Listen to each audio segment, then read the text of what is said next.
예, 안녕하십니까. 경매 비즈니스 고등학교 국제 비즈니스 고 학생들. 예, 자, 세무 일반 시간입니다. 벌써 세무 일반이 6번째 정도 시간이 되었습니다. 여러분들, 자, 잘 집중해 주시고요. 지금 꽤 1단원 전체 중에서 이제 얼마 남지 않았습니다. 소단원 한 단원만 남겨놨고요. 이제 여러분들 세 번째 국세기본법의 이해 중에 두 번째 시간입니다. 저번 시간에는 이제 교과서는 일단 25페이지 보시고요.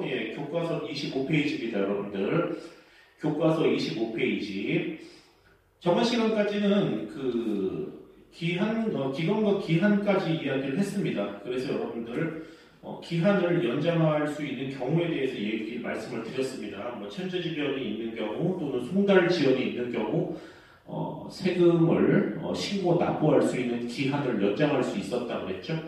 그래서 여러분들 저번 시간 제일 마지막에 송달지연에 따른 납부기한의 연장까지 이야기를 했고요. 여러분들에게 일반적인 경우와 납기전 징수인 경우에 여러분들 공지서 도달 날짜가 어떻게 되느냐에 따라서 어느 정도 납부기한이 연장될 수 있는지에 대해서 설명을 드렸는데요. 저번 시간에 제가 송달에 대한 이야기를 좀 했습니다. 그리고 이번 시간에 제가 그 송달에 대해서 좀 더 자세히 말씀을 드린다고 했었죠. 그래서 여러분들 오늘 이 시간부터 서류의 송달부터 하도록 하겠습니다. 25페이지 중간입니다. 자, 일단 여러분들 서류의 송달이라고 하는 것은 여러분들 그 파워포인트 자료에 나와 있듯이 여러분들 줄을 치도록 하겠습니다. 포인트 옵션 펜. 국세에 관한 줄을 치세요. 국세에 관한 행정 처분의 내용 및 이에 관련되는 사항을 당사자 또는 이해관계자에게 문서로 알리는 절차입니다. 문서로 갖다 주던 그 문서를 어떻게 해든 보게 하여서 납세자로 하여금 당신의 납세 의무가 어떤 것인지에 대해서 알리는 것을 송달이라고 합니다. 당연히 송자는 보낼 송자겠죠? 좋습니다. 자, 그러면은 우리가 이 서류를 송달받는데 과연 어디로 송달을 받는지에 대해서 알아야 되겠죠? 자, 그래서 여러분들 서류에 송달을 그래서 송달 장소가 나옵니다. 자, 줄을 칩니다. 송달 장소. 어디가 송달 장소니? 자, 여러분들 일단은 그 서류를 받아야 되는 명의의인이라고 되어 있죠. 명의가 있는 사람의 주소, 거소, 영업소 또는 사무소라고 되어 있습니다.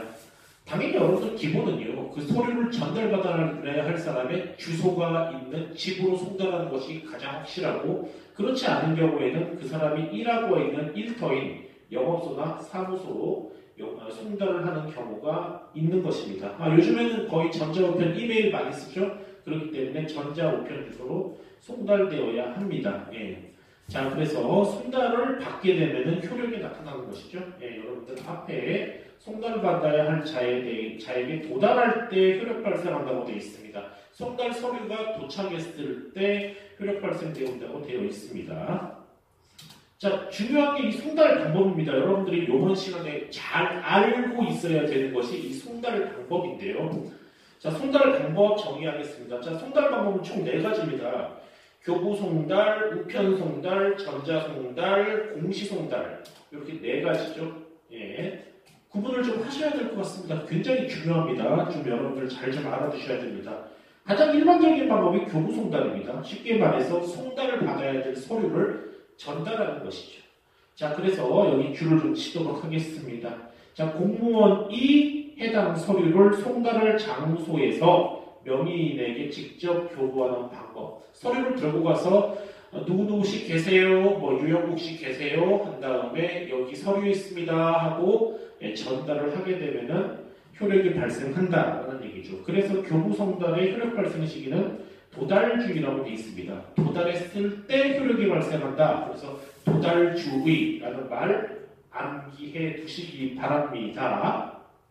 근데 이런 게 있습니다. 세금과 관련된 서류를 지금 여러분들 당연히 송달을 하겠죠. 우리가 지금 공부하는 것이 세무 일반이기 때문에. 근데 세금을 안 내는 목적으로 자꾸 이 서류 송달을 기피하는 경우가 있습니다. 사람 없어요, 어디 갔어요, 또는 여러분들 송달 서류가 도달했을 때 초인종을 아무리 눌러도 집에 있을 때 받지 않는 것입니다. 일부러. 이렇게 명의인이나 사용인 또는 그 동거인이 정당한 사유 없이 서류의 수령을 거부하는 경우가 있습니다. 예, 그때는 송달할 장소인 그 명의자의 거주지라던가 사무실 영업소에 서류를 놓고 올 수 있습니다. 자, 여기 보시면은 자, 서류의 수령을 거부할 때 송달할 장소에 서류를 둘 수 있는 것이죠. 어떻게 거부합니까? 정당한 사유 없이 거부했을 때 서류를 두고 올 때 유치 송달이라고 한다. 그래서 교부 송달 중에는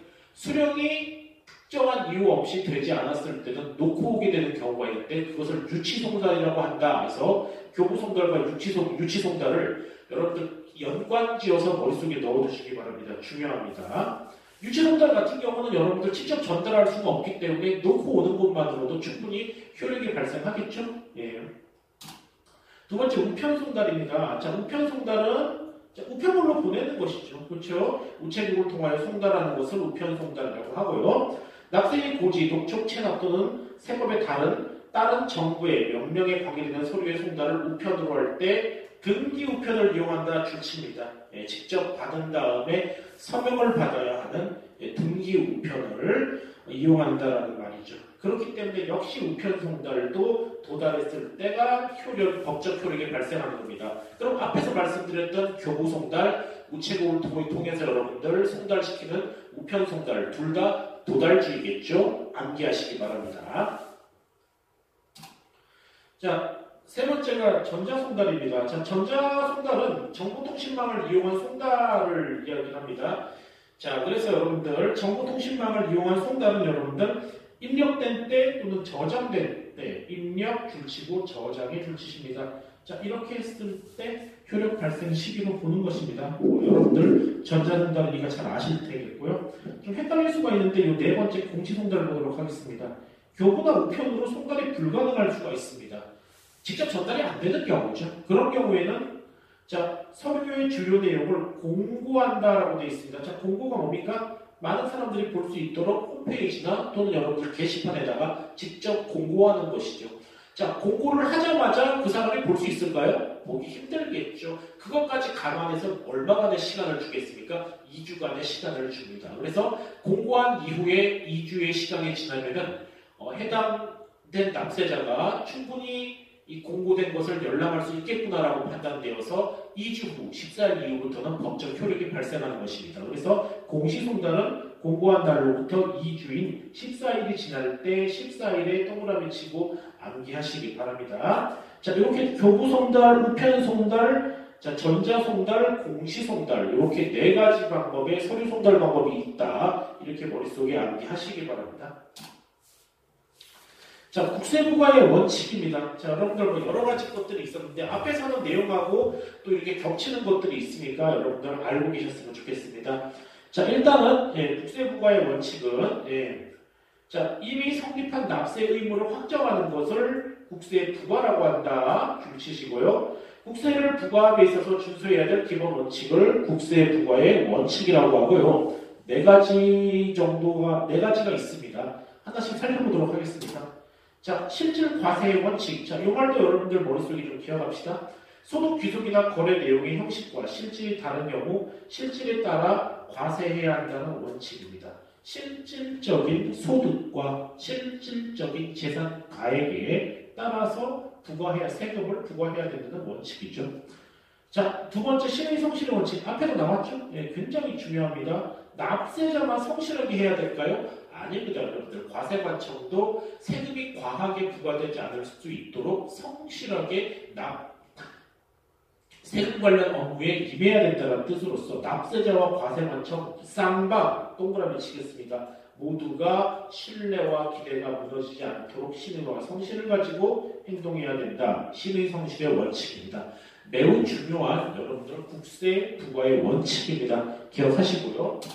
자, 근거과세의 원칙. 납세자가 세법에 의하여 장부를 비치 기장하고 있을 때는 이를 근거로 과세해야 된다는 원칙으로서 여러분들 세금 부과에 대한 원칙이 세법에 의거하고 있다는 것입니다. 여러분들 기억해 주시고요. 자, 조세 감면의 사후관리. 정부는 국세를 감면한 이후에 여러 가지 이유를 통해서 국세를 감면할 수도 있겠죠. 사실 여러분들 요번과 같은 코로나19 사태로 인해서 자영업자들이 굉장히 힘들어하는 상황이 생겼을 때 특정 조건을 만족하는 사람들에 대해서는 부가가치세를 감면해 준다라는 그러한 어떤 정책이 있었을 때 감면을 하고 나서도 여러분들 필요하다고 인정되면 세법에서 정하는 바에 따라 감면한 세액에 상당하는 자본 또는 자산의 운용 범위를 정할 수 있다라는 얘기로서 여러분들 감면 이후에도 여러분들 관리를 계속적으로 해야 된다라는 원칙입니다. 자, 줄치고 기억을 좀 하시기 바랍니다. 자, 세법 적용의 원칙 역시 여러분들 4가지가 있습니다. 자, 정리하도록 하겠습니다. 자, 재산권 부당 침해 금지의 원칙. 자, 여러분 교과서는 26페이지입니다. 26페이지. 자, 해법을 해석 적용할 때, 자, 과세의 형평과 해당 조항의 한목적성에 비추어 줄칩니다. 납세자의 재산권이 부당하게 침해되지 않도록 하여야 된다는 원칙입니다. 그렇죠, 여러분들. 세금을 잘못 또는 과대하게 부과하게 되면은 납세자가 번 돈이나 납세자의 재산가액이 깎여나갈 수가 있기 때문에 굉장히 여러분들 재산권을 침해하지 않는 범위 내에서 신중하게 세법 적용을 해야 된다라는 의미입니다. 자, 소급과세의 원칙 앞에도 얘기했습니다. 새로 규정된 세법은 국세를 납부할 의무가 성립한 사실에 대해서 소급하여 적용하지 않는다. 소급 적용이 뭡니까? 법이 만들어지기 이전에 했던 행위에 대해서도 법을 적용하는 것이죠. 자, 오늘부터 8시까지 등교야 라고 학급 규칙을 정했는데 오늘 이전에 8시 반에 정당하게 등교한 학생들에게까지 지각비를 물리면 여러분들 가만히 있지 않겠죠. 들고 일어날 겁니다. 무슨 말씀인지 아시겠죠? 이렇게 법 적용 이전의 사실에 대해서도 소급해서 법 적용을 하면 안 됩니다. 그것을 소급과세의 원칙이라고 합니다. 앞에서도 얘기했습니다. 자, 세 번째 보시면 세무 공무원의 재량 한계의 원칙이라는 것인데, 자, 세무 공무원이 재량으로 직무를 수행한다고 되어 있습니다. 쉽게 말해서 여러분들 어떤 일을 할 때 어떤 법과 원칙에 따라서 딱딱 맞추어서 해야 되는 게 원칙이지만은 어쩔 때는 어느 정도의 재량권을 행사할 수 있어야 된다는 얘기인데 세금 업무와 관련돼서는 세무 공무원이 너무 자신의 재량을 펼치다 보면은 문제가 생길 수 있는 부분들이 있겠죠. 뭐 탈세라던가 아니면은 뭐 이렇게 아까 앞에서 말한 대로 과도한 납세자의 재산권을 침해한다던가 이런 일이 있을 수 있기 때문에 세무 공무원이 자신의 재량을 발휘하는 데 있어서 한계를 엄수해야 된다. 너가 쉽게 말해서 당신 마음대로 하지 말고 가능하면은 세법의 원칙에 따라서 세금 업무를 행하시오라는 얘기죠. 네. 자, 기업회계 존중의 원칙. 자, 납세 의무가 계속하여 적용하고 있는 기업회계 기준 또는 관행으로서 일반적으로 공정타당하다고 인정되는 것은 세법의 특별한 경우, 규정한 경우를 제외하고 존중해야 된다는 원칙입니다. 쉽게 말해서 여러분들 기업에서 나름대로 회계를 통해서 우리가 납부해야 될 우리의 당기순이익이 얼마다라고 정하게 되면은 그 부분에 대해서 물론 이제 세법에 적용되지 않고 탈세를 할 수 있는 것들이 있으면은 그런 부분은 적발해 내고 세법을 적용해야 되지만 가능하면은 기업의 회계 절차를 통해서 산출된 기업의 이익에 대해서는 인정하고 그에 대해서만 세금을 부과해야 된다라는 원칙이 되겠습니다. 이것도 여러분들 세금 업무를 함에 있어서 세금을 너무 과도하게 부과하여 기업이 성장해 나가는데 타격을 주어서는 안 된다라는 그런 어떤 밑바탕이 깔려 있는 것입니다. 자, 이게 특수관계인이라고 되어 있는데, 자, 특수관계인은 여러분들 혈족, 인척 등 친족관계이거나 임원, 사용인 등 경제 연관관계에 있는 출자자 등 경영직에 있는 자를 이야기할 수 있습니다.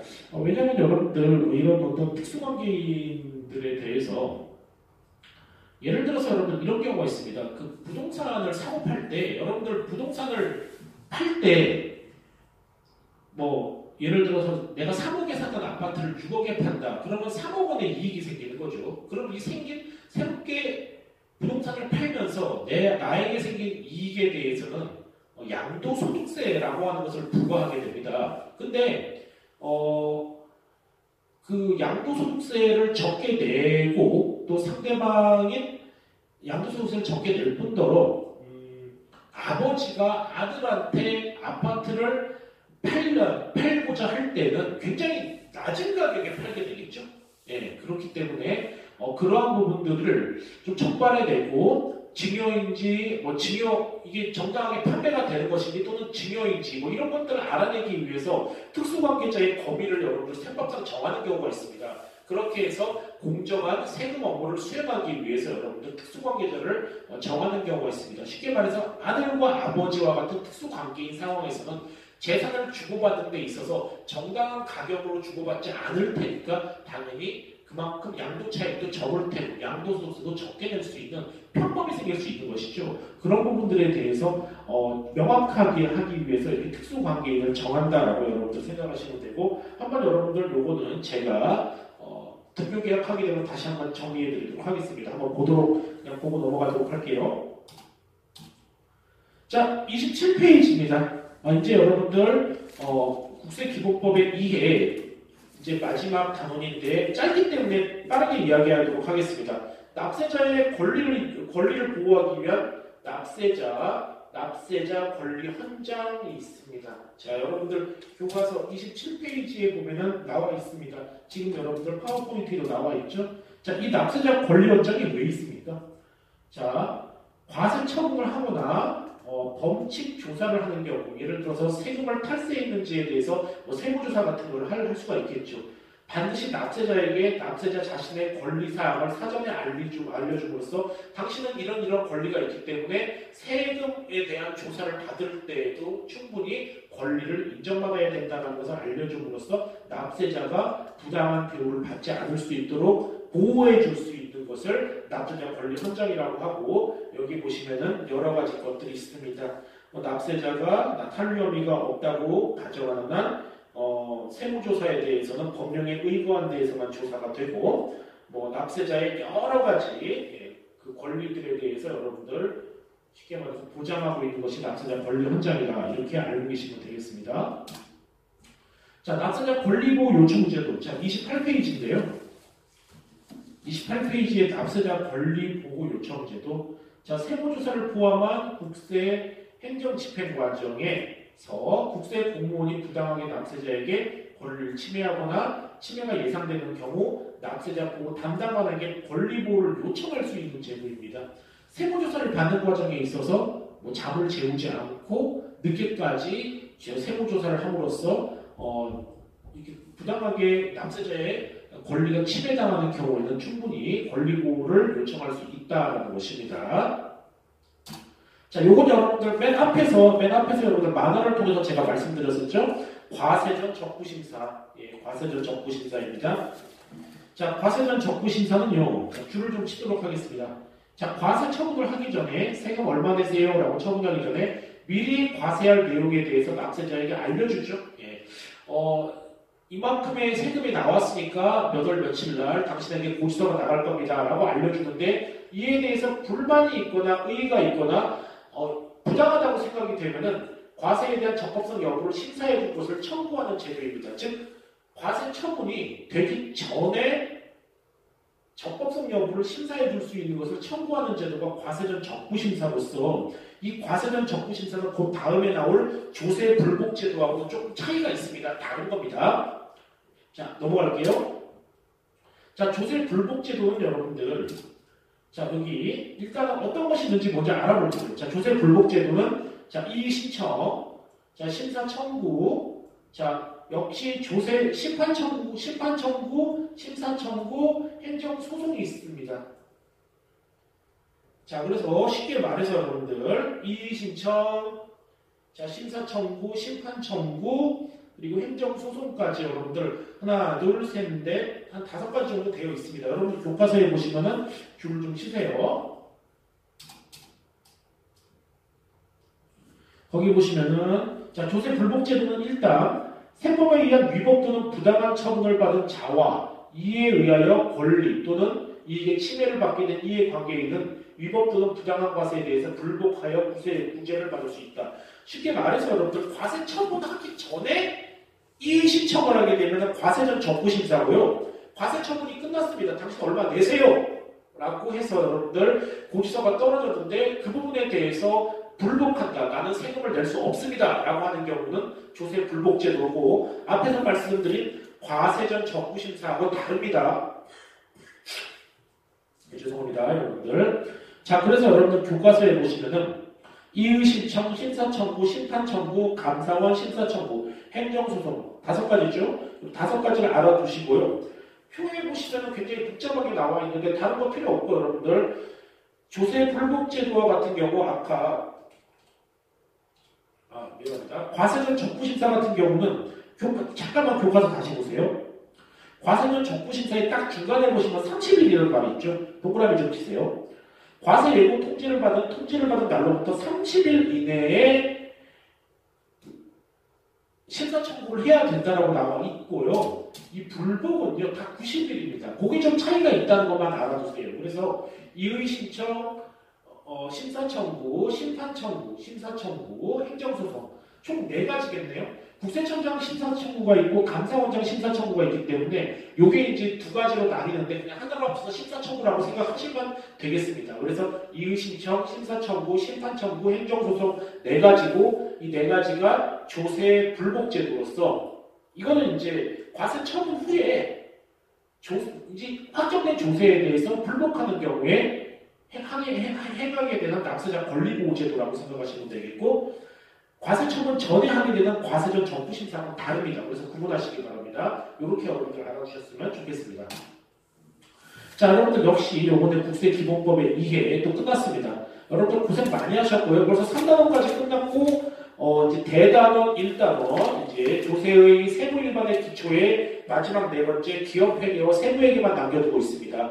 여러분들 고생 많이 하셨고요. 오늘 중요한 내용들 많이 했습니다. 여러분들 따로 정리 잘 좀 해주시길 바라고 이해가 안 되거나 모르겠거나 하는 부분들이 있으면은 줌을 통해서 채팅을 통해서 또 질문하시고 하셨으면 좋겠습니다. 아니면은 커뮤니티를 통해서 EBS 온라인 클래스의 커뮤니티를 통해서 질문해 주시기 바랍니다. 감사합니다. 여러분들 방역에 있으시고 건강하시기 바랍니다. 고생하셨습니다.